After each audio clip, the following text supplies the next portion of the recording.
खालिस्तान समर्थकों ने इटली में महात्मा गांधी की प्रतिमा को क्षतिग्रस्त कर दिया। ये पूरा घटनाक्रम तब हुआ है जब प्रधानमंत्री नरेंद्र मोदी G7 शिखर सम्मेलन में शामिल होने के लिए 13 जून को इटली रवाना हो रहे हैं।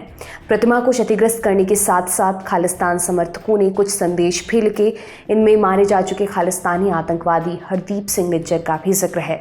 इस पूरे घटनाक्रम की कुछ तस्वीरें भी सामने आई हैं। इनमें दिखाई दे रहा है कि खालिस्तान समर्थकों ने कुछ नारे लिखे हैं। इंडिया टुडे से जुड़ी गीता मोहन की रिपोर्ट के मुताबिक ये नारे इटालियन में लिखे गए हैं। इधर भारतीय विदेश मंत्रालय ने इस पूरे मामले पर अपनी प्रतिक्रिया दी है। विदेश सचिव विनय मोहन क्वात्रा ने कहा कि भारत ने इटली में महात्मा गांधी की प्रतिमा को नुकसान पहुंचाए जाने का मामला उठाया है।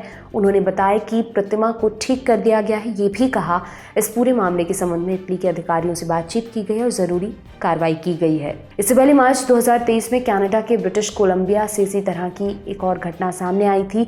यहाँ साइमन फ्रेजर विश्वविद्यालय में महात्मा गांधी की मूर्ति को खालिस्तानी समर्थकों ने निशाना बनाया था।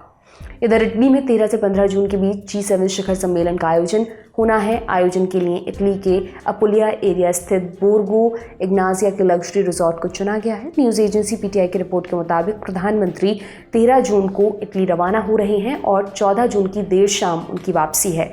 प्रधानमंत्री नरेंद्र मोदी के साथ एक उच्च स्तरीय प्रतिनिधिमंडल भी होगा, जिसमें विदेश मंत्री S जयशंकर, विदेश सचिव विनय मोहन क्वात्रा और NSA अजीत डोभाल शामिल हो सकते हैं। इस सम्मेलन के दौरान प्रधानमंत्री कई द्विपक्षीय बैठकें भी करेंगे।